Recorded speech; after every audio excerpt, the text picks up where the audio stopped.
2-2.5 साल का इतिहास अगर हम लोग अध्ययन करें तो उस इतिहास में एक बहुत बड़ी घटना जो भारत के इतिहास को बहुत बड़े पैमाने पर प्रभाव डालने वाली घटना है, जिसे बाबा साहब अम्बेडकर ने कहा यह घटना युगांतकारी घटना है। युगांतकारी घटना का मतलब है एक युग का अंत करने वाली घटना है। वह है पुष्यमित्र शुंग नाम के ब्राह्मण के द्वारा सम्राट बृहदत्त मौर्य, जो चंद्रगुप्त मौर्य और सम्राट अशोक मौर्य, इनके द्वारा जो साम्राज्य स्थापित किया गया था और उस साम्राज्य का भौगोलिक विस्तार अफगानिस्तान का जो बॉर्डर है वहाँ और उससे आगे तक फैला हुआ था। आज भी एंशियन इंडियन हिस्ट्री में उस समय का मौर्यकालीन भारत का नक्शा बनाकर दिखाया जाता है। उसमें वो भौगोलिक नक्शा दिखाया जाता है जिसको हमारे लोगों को देखना चाहिए और देखकर समझना चाहिए, महसूस करना चाहिए कि ये साम्राज्य उन लोगों का, मूल निवासियों का ये साम्राज्य था जो बुद्ध को मानने वाले, बुद्ध के उद्देश्य, विचारधारा, उस कार्यक्रम को मानने वाले लोग थे। उसी पर मौर्य साम्राज्य ने अपना विस्तार किया था। तो इतना बड़ा साम्राज्य जो है ईसा पूर्व 185 इस समय में पुष्यमित्र शुंग के द्वारा सम्राट बृहदत्त मौर्य की हत्या करने के बाद इस युग का अंत किया गया। इसलिए बाबा साहब अम्बेडकर का कहना है कि यह युगांतकारी घटना है।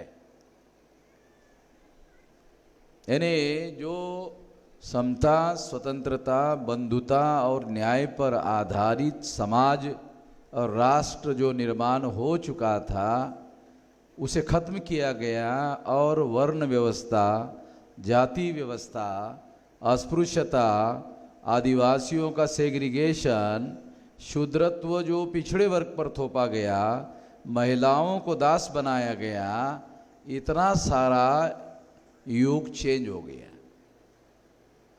एक युग का अंत कर दिया गया और दूसरे युग का जो आज हम देख रहे हैं, जिसके प्रभाव क्षेत्र में आज जी रहे हैं, वो ब्राह्मणवादी लोगों का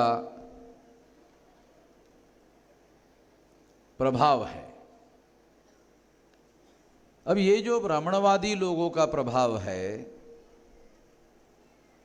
उस प्रभाव के संदर्भ में भी 2-3 महत्वपूर्ण बातें मैं आप लोगों को बताना चाहता हूं, जो बहुत ज़्यादा महत्वपूर्ण है, जिसको सही तरीके से समझने की ज़रूरत है। 26 जनवरी 1950 को समता, स्वतंत्रता, बंधुता और न्याय पर आधारित समाज और राष्ट्र को मानने वाला संविधान लागू हुआ 26 जनवरी 1950 को। मगर देश में प्रभाव जो है वो ब्राह्मणवादियों का है। वो ब्राह्मणवादी लोग संगठित शक्ति के आधार पर उन्होंने यह प्रभाव निर्माण किया हुआ है। वो प्रभाव निर्माण करने के बावजूद भी वो खुल्लम खुल्ला वर्ण व्यवस्था का, जाति व्यवस्था का, अस्पृश्यता का, आदिवासियों के सेग्रीगेशन का, महिलाओं की दासता का, घुमंतु जातियों के बहिष्कार का और शूद्रत्व पिछड़े वर्ग पर थोपने का, इसका खुल्लम खुल्ला समर्थन करते हुए कहीं पर भी दिखाई नहीं देते। उनका प्रभाव है, मगर वो कहीं पर भी खुल्लम खुल्ला उस बात का समर्थन करते हुए कहीं दिखाई नहीं देते। आप लोगों ने इस बात को ऑब्जर्व नहीं किया होगा और इस बात के महत्व को भी आप लोगों ने समझा नहीं होगा कि इसका महत्व क्या है। जिनके पास केंद्र की सत्ता है, जिनके पास राज्यों के कई मुख्यमंत्री, 17 राज्यों में मुख्यमंत्री, कई राज्यों में विरोधी पार्टी के नेता, 1000-1500 एमएलए, 340 गठबंधन के साथ मिलकर 340 के आसपास मेंबर पार्लियामेंट, इतनी सारी ताकत उनके पास में है। इसके बावजूद भी वो वर्ण व्यवस्था का खुलकर समर्थन नहीं कर सकते, जाति व्यवस्था का खुलकर समर्थन नहीं कर सकते, अस्पृश्यता का खुलकर समर्थन नहीं कर सकते, आदिवासियों के सेग्रीगेशन का समर्थन नहीं कर सकते, महिलाओं के दास्ता का समर्थन नहीं कर सकते, शूद्रत्व पिछड़े वर्ग पर थोपा गया उसका समर्थन नहीं कर सकते।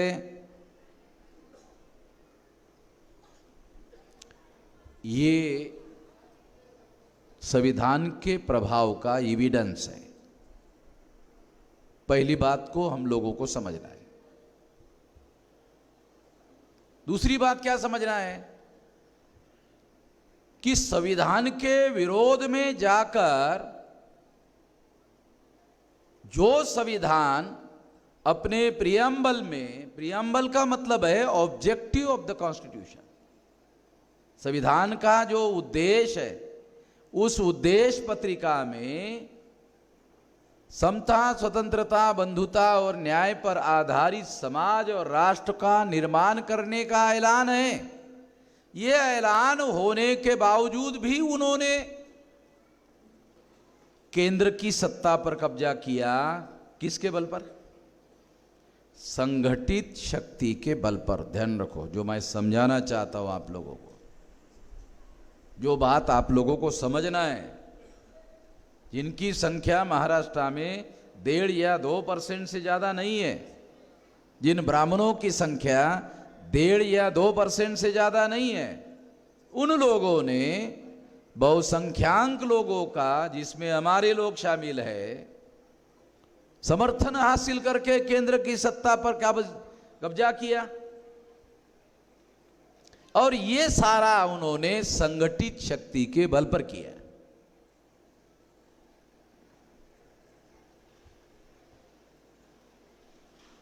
ये दूसरी बात हम लोगों को जानना है। तीसरी बात, जिसके बारे में पहले मैंने कहा कि आपको मैं 2-3 महत्वपूर्ण बातें बताना चाहूंगा। तीसरी बात है कि जब हम ऐसा कहते हैं कि शेड्यूल कास्ट के लोग, शेड्यूल ट्राइब के लोग, बैकवर्ड क्लासेस के लोग, ये सारे हमारे लोग हैं, इनके साथ ब्राह्मण धर्म के द्वारा, जिसे आप लोग बोलचाल की भाषा में हिंदू धर्म कहते हो, जितना जल्दी आप इसको ब्राह्मण धर्म, ब्राह्मण धर्म, ब्राह्मण धर्म, ब्राह्मण धर्म जितना कहोगे ना, जितना ज्यादा उच्चारण कर सकते हो, अपने दिमाग को थोड़ा साफ कर लो। इसे हिंदू धर्म कहना आज से बंद करो। इसके पहले आपने कहा होगा या आप कहते होंगे, जितना जल्दी आप इस बात को समझो कि ये है क्या, तो ब्राह्मण धर्म है। ब्राह्मणों ने इसे प्रचार करने के लिए हिंदू धर्म के नाम पर प्रचार में लाया। हिंदू वेद, श्रुति, स्मृति, पुराण, रामायण, महाभारत, गीता में हिंदू नाम का शब्द ही वजूद में नहीं है। हिंदू नाम का वेद, श्रुति, स्मृति, पुराण, रामायण, महाभारत, गीता कहीं पर भी नहीं है। फिर आया कहां से? आक्रांता मुसलमानों के द्वारा यहां के पराजित प्रजा को, हारी हुई प्रजा को हिंदू कहा गया। आक्रमणकारी मुसलमानों के द्वारा यहां की हारी हुई प्रजा को हिंदू कहा गया। खास बात समझा रहा हूं आप लोगों को। आक्रमणकारी मुसलमानों के द्वारा यहां की हारी हुई प्रजा को हिंदू कहा गया।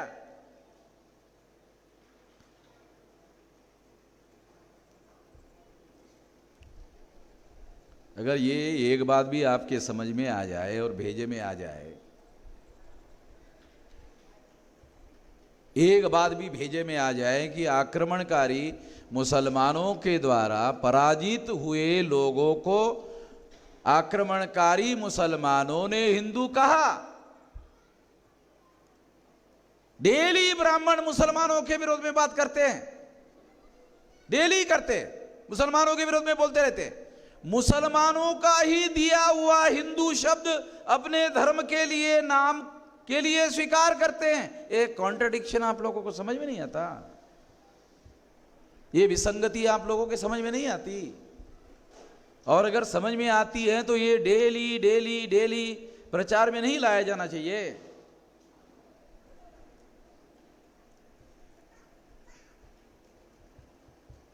अगर मान लो इतनी भीड़ जो यहां इकट्ठा हुई है, अगर ये लोग दिमाग से काम ले, मगर आप लोगों का संबोधन जितने प्रतिशत लोगों के लिए होता है, उसकी वजह से दूसरे लोगों को क्या लगता है, अरे ये तो केवल आधा परसेंट 1% लोगों के लिए बातें करते रहते हैं, ये इनके लिए ही है, हमारे लिए तो कुछ है ही नहीं।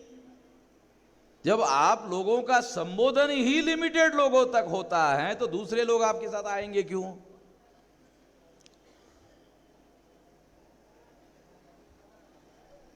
तो हमारे जो लोग हैं कि जो जिसको अंबेडकरवादी कहते हैं, जो ट्रेडिशनल अंबेडकरवादी कहते हैं, उनका यहां से शुरू होता है। नहीं नहीं, वो सुनते नहीं है,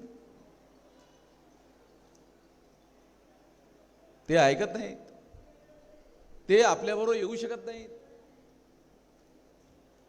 क्या यायला ते बामणाबरोबर जातात, पण तुमच्याबरोबर यायला तयार नाहीत। किती नालायक लोक होतो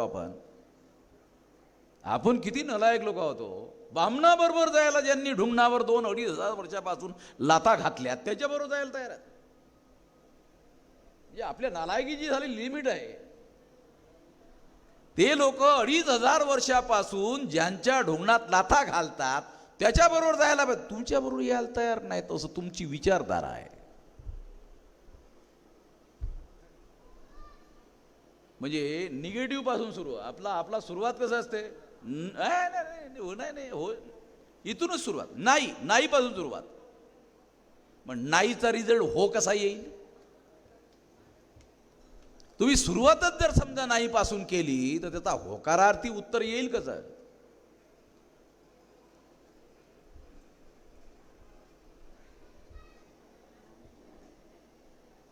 तो मैं आप लोगों को ये बात इसलिए समझा रहा हूं, ये बात समझना बहुत जरूरी है कि जिसे आप लोग हिंदू धर्म के नाम पर बोलचाल में, बातचीत में, भाषण में, संभाषण में बात कहते रहते हो, अगर छोटा बदलाव करो कि इसे हिंदू धर्म कहने के बजाय इसे ब्राह्मण धर्म कहो।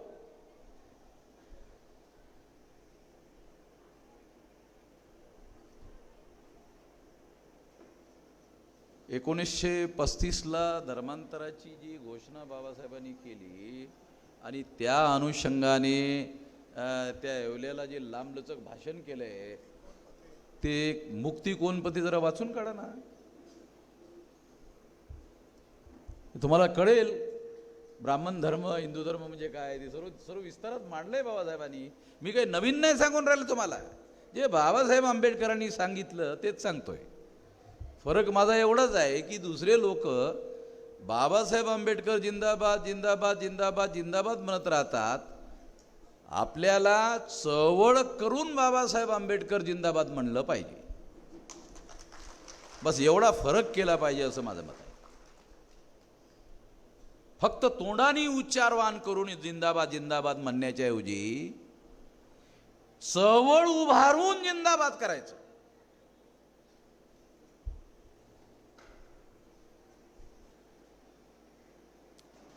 मी माझं व्यक्तिगत मी तुम्हाला सांगून राहिलो, ते सांगण्याच्या अगोदर केलंय म्हणून सांगून राहिलो।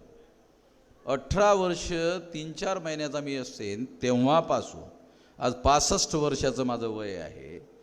तर ह्यात किती आता वर्ष असतील? 47 वर्ष जवळपास. मोजा, एवढ्या वर्षापासून करून राहिलो. आणि आणखी 20 वर्षापर्यंत तर मी ते हे सोडणार नाही. आणि हे करूनच दाखवतो तुम्हाला.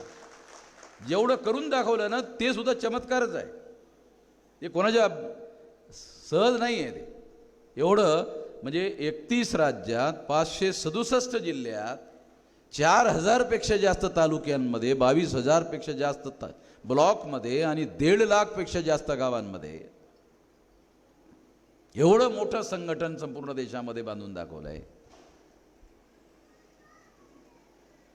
आणि हे जर आपण करून दाखवले, हे जर आपण करू शकतो, एवढी मोठी संघटित शक्ती उभी करू शकतो, तर बुद्धिस्ट इंटरनॅशनल नेटवर्कचे जे लोक आहेत त्यांनी योजनाबद्ध पद्धतीनं जर काम केलं तर माझं असं मत आहे की मी तुम्हाला सहकार्य करायला तयार आहे.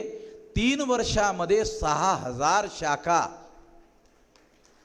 बांधल्या जाऊ शकतात. 6,000 शाखा. म्हणतेजी मी नागपूरला बोललो ना तुम्हाला, ते 5,999 झालेले नाहीत बरं, त्या आणखी 6,000च बोलतो मी, विसरलो नाही. संघटित शक्तीच्या बळावर मोठा बदल घडवता येईल देशामध्ये. बोंबा ठोकल्यानं होणार नाही. बोंबा ठोकल्यानं कधी बोंबा ते दलित पॅन्थर खूप ठोकतात. त्या दलित पॅन्थरच्या बोंबा मी या औरंगाबादमध्ये खूप ऐकल्यात. काय झाले दलित पॅन्थरच्या बोंबा? काय झालंय? एक पिढी बर्बाद झाली ज्याला त्या तरुण माणसाची. काही झालं नाही. आम्ही लोकांना ट्रेनिंग देत होतो, क्लासमध्ये समजावून सांगत होते हे असं असं काम करायला हवं. ते आम्हाला हिनवत होते, अरे हे क्लास घेतले नव्हते का? आम्हाला असं हिनवत होते, हे क्लास घेतले नव्हते का? आता आम्ही भारत बंद करून राहिलो तर त्यांना विचार, तुम्ही कुठे आहे रे? कुठे आहात तुम्ही? हे भारत बंद चाललंय, ते आम्ही क्लास घेत होतो ना. हे क्लास घेणारे लोक आता भारत बंद करून राहिले, तुम्ही कुठे? काही पताच नाही त्यांचा कुठे आहे ते. कुठलीही गोष्ट योजनाबद्ध पद्धतीनं केली पाहिजे, शांत डोक्यानं केली पाहिजे, विचारपूर्वक केली पाहिजे, योजनाबद्ध पद्धतीने लक्षपूर्वक केली पाहिजे. त्यासाठी मी तुम्हाला सांगून राहिलो की बुद्धिस्ट इंटरनॅशनल नेटवर्कच्या लोकांनी प्लॅनिंग बनवून जर काम केलं, आमचं नेटवर्क संपूर्ण देशात पसरलेलं आहे. 3 वर्षामध्ये 6,000 शाखा तुम्ही उभ्या करू शकता. मी त्यासाठी तुम्हाला सर्व प्रकारची मदत करायला तयार आहे. हे केलं पाहिजे. आणि त्या ठिकाणी जो कार्यकर्ता तयार होईल, त्यासाठी तो प्रचारक तयार होईल. ह्या विचाराचा समता, स्वतंत्रता, बंधुता आणि न्यायापर आधारित विचाराचा प्रचार आणि प्रसार करणारा जो कार्यकर्ता तयार होईल, त्यासाठी हे काशाय वस्त्र अंगावर धारण करण्याची जरूरत नाही. मी केलं का काशाय वस्त्र भंतीजी सारखं आहे माझ्या अंगावर? पण दररोज चरत भिक्कवे चारिकं बहुजन हिताय बहुजन सुखाय अत्तानु हिताय लोकानुकंपाय आदि कल्याण मध्य कल्याण अंत कल्याण. आता तुम्ही मला तुम्ही काय बोलताय संस्कृत सारखं काही समजून न राहिलं आम्हाला जायला. तुमचाच विषय तुम्हाला समजत नाही म्हटले होता काय सांगा. हा माझा विषय नाही ना, तुमचा बुद्धिस्ट इंटरनॅशनलचा विषय आहे. तेव्हा 6,000 शाखा बनवण्यासाठी तुम्हाला जी मदत लागते देशभर, आणि एवढ्या शाखा जर उभ्या केल्या तो वर्षभरामध्ये तुम्ही 25-50 कोटी रुपये तुमच्या आंदोलनासाठी त्या शाखांमधून तुम्हाला उभ्या करता येतील.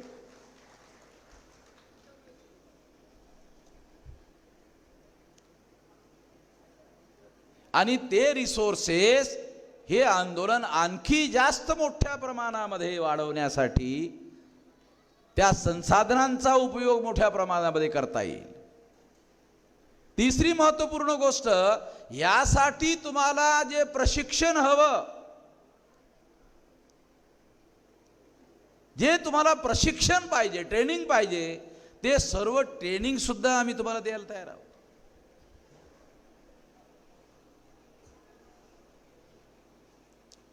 आणि हे योजना योजनाबद्ध पद्धतीनं जर तुम्ही केलं काम, तर 3 वर्षामध्ये एवढं विशाल संघटन तुम्हाला निर्माण करता येईल. आणि त्या माध्यमातून हा जो समता, स्वतंत्रता, बंधुता आणि न्यायावर आधारित समाज आणि राष्ट्र निर्माण करण्याचा जो कार्यक्रम आहे, तो कार्यक्रम बहुसंख्याक लोक तुमच्या समर्थनामध्ये उभे राहतील. तुम्ही जर बहुसंख्याक लोकांची लढाई लढण्यासाठी तयार असाल, तर ते लोक तुमच्या समर्थनामध्ये काय येणार नाहीत. तुमची लढाई जर तुम्ही अर्ध्या टक्क्यासाठी लढत असाल, तर 5% लोक तुमच्या पाठीमागं काय येतील. तुमची लढाई जर अर्ध्या टक्क्यासाठी असेल, तर तुमच्या पाठीमागं 5% लोक का उभे राहावे आणि कशासाठी राहावं. जेव्हा बामसेफच्या माध्यमातून SC, ST, OBC आणि मायनॉरिटीच्या लोकांना संघटित करण्याचा कार्यक्रम आम्ही सुरू केला, त्यावेळेस ट्रेडिशनल जे आंबेडकराईट लोक आहेत, अरे एक जात एकत्र येत नाही, तुम्ही एवढ्या जातीच्या लोकांना एकत्रित करण्याचा प्रयत्न करता, काय होणार आहे. काय होणार आहे का. लोक आम्हाला सोनकांबळे साहेब 2400 जातीचे कार्यकर्ते आमच्याबरोबर काम करतात. 2400. ज्या जातीच्या संबंधामध्ये आम्ही बोलतो, अहो ते महाराष्ट्रात मिळतात, बंगालमध्ये भेटतात का, आसाममध्ये भेटतात. हो दिसतंय तुमचं इथला माणूस तिथं आसाममध्ये. मग ते आसाम कोण चालवते. मग तिथल्या जातीचे लोक चालवतात ना. मग जातीची संख्या वाढेल की नाही तुमच्या समर्थनामध्ये. तुम्ही ज्यांची लढाई लढाल ते लोक तुमच्याबरोबर काय येणार नाहीत. त्यांची लढाई लढली तर त्रिपुरामध्ये तुम्ही गेलात तर काय लढणार नाहीत. तर तुमचं संबोधनच जर समजा कमीत कमी संख्येच्या लोकांसाठी असेल, तर तेवढ्याच लोकांना तुम्ही अपील करता. मग तेवढ्याच लोकांना अपील होणारी गोष्ट असेल, तर लोक तुमच्याजवळ येणार नाहीत. तेव्हा ही गोष्ट एकत्रित करत असताना, संघटित करत असताना, संघटित करण्याची विचारधारा तुमच्याजवळ असली पाहिजे. संघटित करणारी विचारधारा जर तुमच्याजवळ नसेल, तर विचारधारेशिवाय लोकांना जोडता कसं येईल.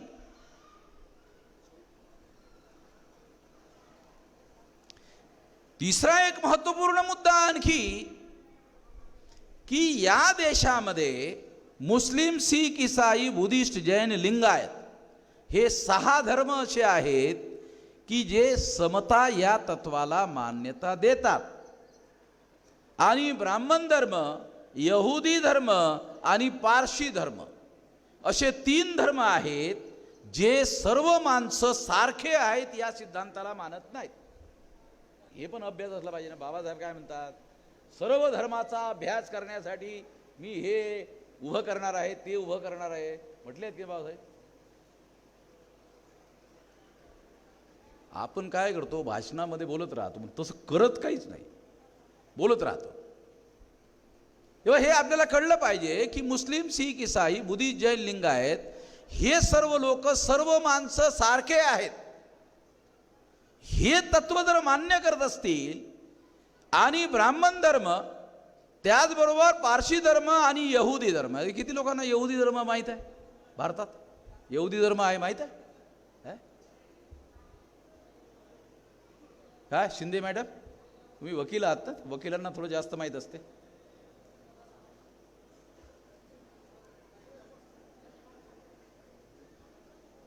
यहुदी नावाचे किंवा यहुदी धर्माला मानणारे लोक आहे हे माहिती सुद्धा आपल्याजवळ नाही. ज्ञान दुसरं सोडा, ज्ञान सोडा. आमच्या लोकांना माहिती आणि ज्ञानातला फरक कळत नाही.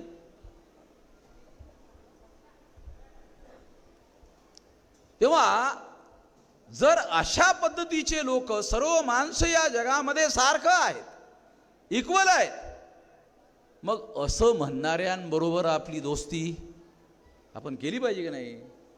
आपले मित्र शोधले पाहिजे की नाहीत. बाबासाहेब म्हणतात आपले मित्र शोधले पाहिजेत. आपले शत्रू शोधले पाहिजेत. मित्रांबरोबर आपण मैत्री केली पाहिजे, शत्रूंबरोबर मैत्री करता कामा नये. पण आमच्यामधली शिकलेली प्राध्यापक आहेत ना सोनगावडे साहेब, प्राध्यापक लोक म्हणजे एवढे वाया गेले लोक आहेत. औरंगाबादमध्ये मला काही प्राध्यापक भेटले त्यांना मी जेव्हा ते ॲनिलेशन ऑफ कास्टमधला तो सिद्धांत बाबासाहेब आंबेडकरांचा वाचून दाखवला, म्हणजे बोललो माझ्या भाषणामध्ये, ते ऐकताना काय म्हटले, अरे तुम्ही तुमच्या मनातच काहीतरी बोलत राहता. मला कार्यक्रम झाल्यानंतर मी त्यांना म्हटलं, हे वाचलं का तुम्ही? हो म्हटले, वाचलं. पुन्हा वाटा, 1 महिन्याचा वेळ देतो. जर मी बोललेली खोटी गोष्ट तुम्ही सिद्ध करून दाखवलात तर हे सोडून देतो, हे काम सोडून देतो. साले आलेच नाहीत वापस, तोंड दाखवायला पुन्हा माझ्याकडे आलेच नाहीत काडतोंडे लोक.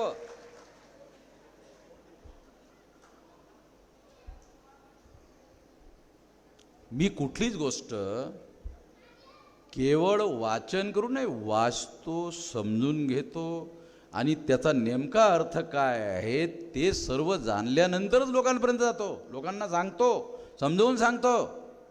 हे आयुष्यभर करून राहिलो मी. आणि आमच्या बहुसंख्य जे लोक आहेत, शिकलेले लोक आहेत, त्या लोकांना पुस्तकाची यादी बाबासाहेबांनी लिहिलेली ते सुद्धा माहीत नाही. त्याच्यासाठी सुद्धा आम्ही बामसेपच्या लोकांनी कॅलेंडर छापलं आणि ते एका साईडला लिहिले बाबासाहेब आंबेडकरांचा जीवन प्रवास. या तारखा लिहिले, या तारखेला बाबासाहेबांनी असं केलं, या तारखेला असं, या तारखेला असं केलं, आणि एका साईडला लिहिलं हे पुस्तकाची यादी. अरे यादी तर वाचा, पुस्तकं नका वाचू रे. यादी तर वाचा, हे पुस्तक बाबासाहेबांनी लिहिले ते.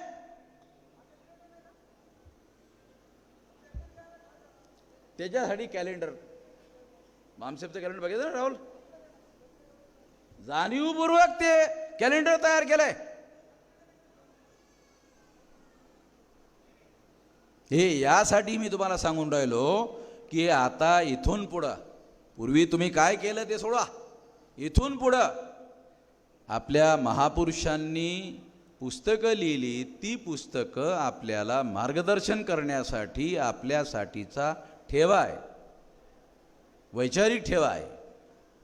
आणि तो ठेवा आपण आपल्या घरी आणून दर्शनी भागामध्ये ठेवतो. मग ते साहेबांना आम्ही म्हटलं, साहेब चांगली पुस्तकं आणली बाबासाहेबाची, विलास फार चांगले आहेत, वाचलं का? नाही म्हटलं, रिटायरमेंट झाल्यानंतर आपल्याजवळ वेळच वेळ. अरे रिटायरमेंटच्या नंतर, रिटायरमेंटच्या अगोदर वेळ नाही का? नाही, रिटायरमेंटच्या नंतर वाचायचं ठरवलं म्हटले. मग रिटायरमेंटच्या नंतर गेलो, काय म्हटलं, आता नातू झालं त्यामुळे वेळ नाही मिळत, नातवाला सांभाळावं लागते, नाही तर पोरग नाराज होते. म्हणजे पोरग नाराज होऊ नये म्हणून नातवाला सांभाळून राहिलाय. करणार कधी? आपले हे ठेवा जो आहे आपल्या महापुरुषांचा,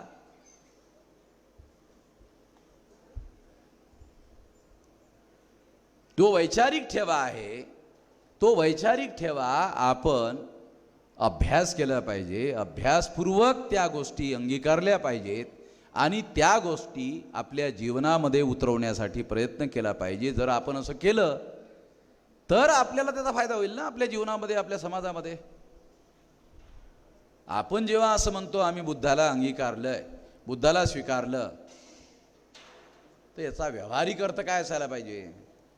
चरत भिक्कवे चारिकं बहुजन हिताय बहुजन सुखाय. आणि बहुजन म्हणजे कोण? तुमच्या जातीचे. बहुजन म्हणजे तुमच्या जातीचे. तुम्हाला जरा म्हणजे मी ज्या भाषेत किंवा ज्या पद्धतीने बोलतो तुम्हाला योग्य वाटत नसेल, परंतु तुमच्या डोक्याला झोंबलं पाहिजे. मग थोडंसं तुम्ही विचार करायला प्रवृत्त व्हाल. याच्यासाठी जाणीवपूर्वक असं बोलून राहिलं. तुम्हाला वाईट वाटलं तर तुम्ही, अरे हे माणूस कसं काय बोलते, असं वाटलं पाहिजे, ह्याच्यासाठी बोलतोय. असं वाटलं तर मग तुम्ही विचार करायला याच्या बाबतीमध्ये. कारण जोपर्यंत बाबासाहेब आंबेडकर चवदार तळ्यात वर भाषण करताना त्यांनी एक सिद्धांत सांगितला. म्हणजे आम्ही ह्या बारीक सारीक गोष्टीचा अभ्यास केला म्हणून सांगतो. काय म्हणतात त्याच्यामध्ये 14 दर्जा असते, विचारात परिवर्तन केल्याशिवाय आचरणामध्ये परिवर्तन होत नाही.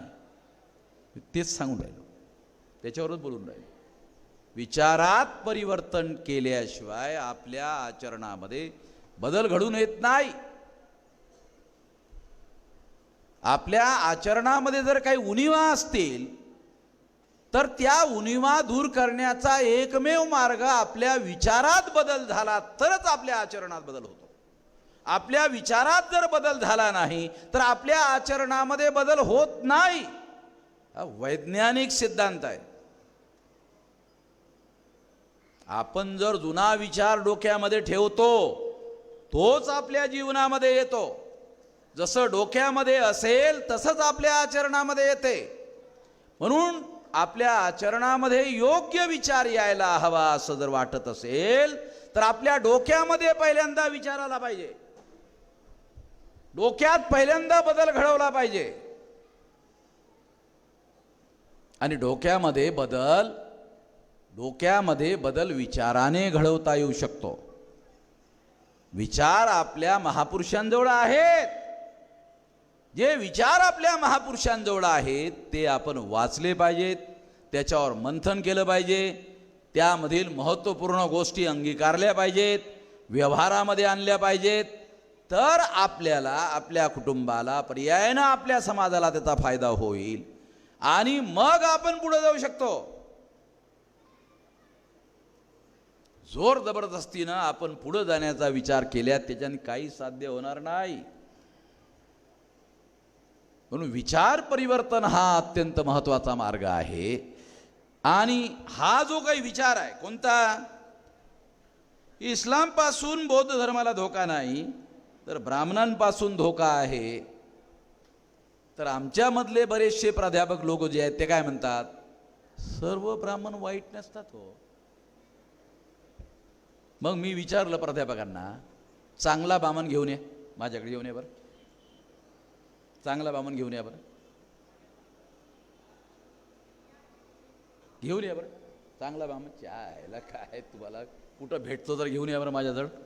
त्याला तुम्हाला एका मिनिटात जर तो खरा ब्राह्मण कसा आहे तुला तिथंच दाखवतो. बाप दाखव ना, ते श्राद्ध घाल.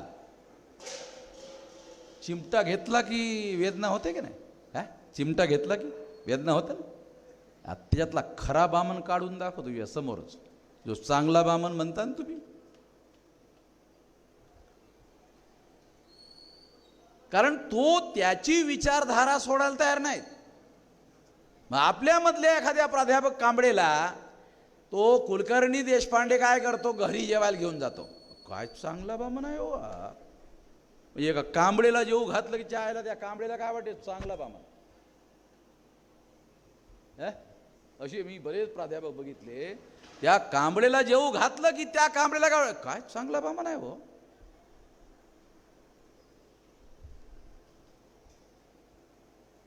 म्हणजे 8-10 रुपयाचं जेवण खाऊ घातलं का आयुष्यभर गुलाम बनतो त्याचा. चांगला ब्राह्मण एकदा जेव घालतो, आयुष्यभर प्रचार करत राहतो चांगला ब्राह्मण. 8-10 रुपयात किती सोपं काय भाऊ, किती कमीत पैशामध्ये.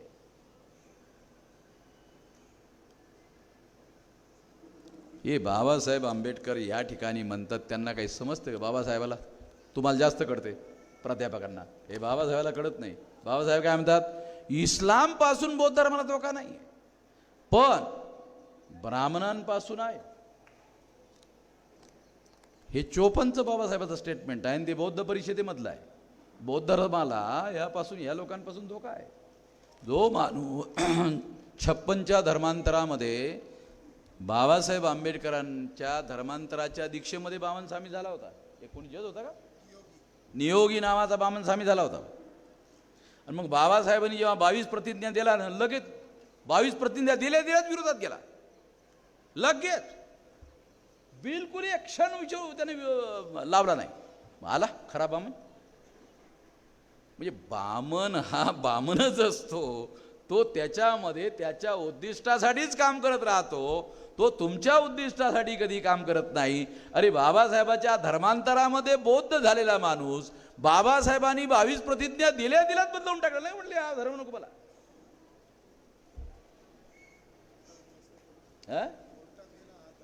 हा कोर्टात गेला बाबासाहेबांच्या विरोधामध्ये.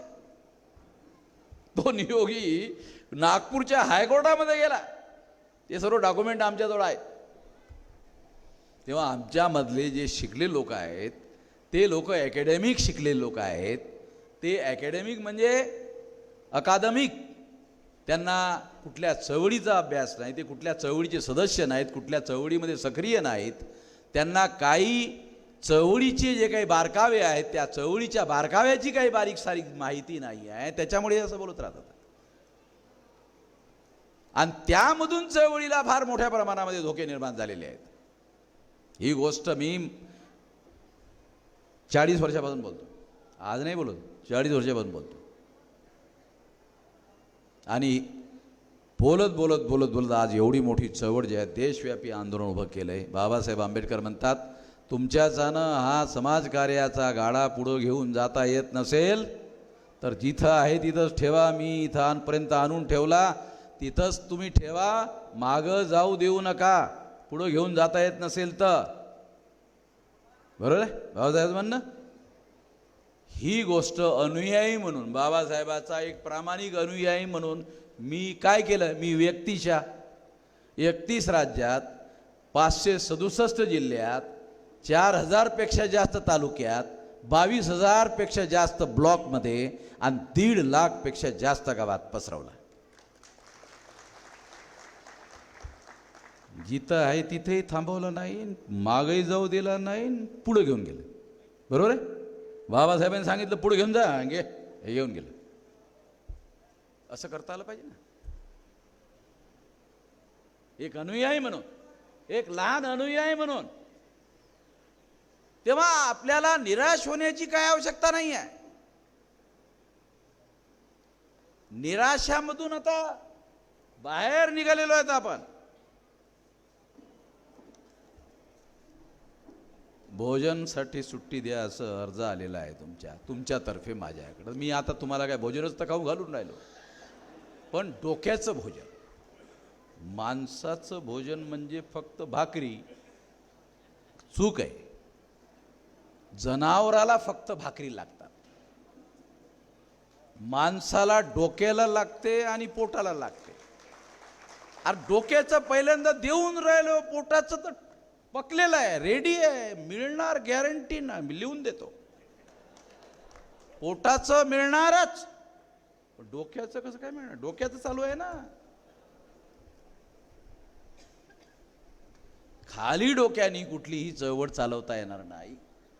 आपल्याला ही चळवळ चालवायची असेल तर आपल्याला आपल्या समोर जे काही प्रश्न आहेत, चळवळीच्या समोर जे प्रश्न आहेत, ते प्रश्न आपण सोडवले पाहिजेत. मी त्यासाठी तुम्हाला सर्व प्रकारची मदत करायला तयार आहे. आज मला येत असताना मला टेलिफोन आला आहे. आपल्या राष्ट्रीय मुस्लिम मोर्चाचा जो प्रभारी आहे, आपला काय त्याचं नाव, तो म्हटला 14 राज्यामध्ये राष्ट्रीय मुस्लिम मोर्चाचं संघटन तयार झालेलं आहे. लिंगायत लोकांचं संघटन आम्ही बनवलं, शिखांचं आम्ही संघटन बनवलं आहे. विदेशामध्ये जेव्हा आम्ही जातो ना, तिकडे लंडनमध्ये, अमेरिकेमध्ये, ऑस्ट्रेलियामध्ये, ते शिखांच्याच घरी थांबतोय. का ये ये भी हमारी लड़ाई लड़ रहा है. वामन मेश्राम को दाढ़ी नहीं है, पगडी नाही आहे, पण त्यांना असं वाटेल हे माणूस आमचं काम करते, असं वाटलं पाहिजे ना. तेव्हा आपल्याला मोठा बदलाव घटनेने आपल्या 26 जानेवारी 1950ला जी घटना भारतात आली, ती घटना असं घोषित करते, समता, स्वतंत्रता, बंधुता आणि न्यायावर आधारित समाज आणि राष्ट्र निर्माण करायचं. याच्या विरुद्ध काम करणाऱ्या RSSचं दिल्लीमध्ये सरकार आहे. अरे हे संघटित शक्तीच्या बळावर आहे. 1.5-2% बामणाचं. मग 1.5-2% बामन जर असं करू शकतात तर आपण का करू शकत नाही? करू शकतोय आपण, पण त्यासाठी काय करावं लागेल? Those who provide a better guts and better brain they will be success. Those who provide a better guts and better brain they will be success. हे योग्य बुद्धी सिद्ध करू शकत असतील, जे ज्या ज्या वेळेला जे जे करणं आवश्यक आहे अशा पद्धतीचं गट्स देऊ शकत असतील, ते लोक यशस्वी होणार आहेत. कोणीही ऐऱ्या गैऱ्या नथू खैऱ्या यशस्वी होणार नाही आहे. Those who provide a better guts and the better brain they will be success. ह्या पद्धतीनं काम करता आलं पाहिजे. हे या पद्धतीनं काम करता येणं म्हणजे बाबासाहेब आंबेडकरांच्या डोक्यानं काम करणे. बाबासाहेब आंबेडकरांच्या डोक्यानं काम करता आलं पाहिजे. बाबासाहेब आंबेडकर अस्तित्वात नाहीत, त्यांच्या डोक्यामध्ये ज्या योजना होत्या त्या पद्धतीनं जर आपण काम केलं तर आपल्याला काम करता येऊ शकते. त्याची पूर्वशर्त पूर्ण करण्यात आलेली आहे, ती म्हणजे संघटित शक्ती. ती माझ्याजवळ आहे आणि ती तुम्हाला द्यायला तयार आहे. आता तुम्ही घ्यायला तयार आहात की नाही हे तुम्हाला ठरवायला पाहिजे ना. फुकटात देऊन राहिलो ना.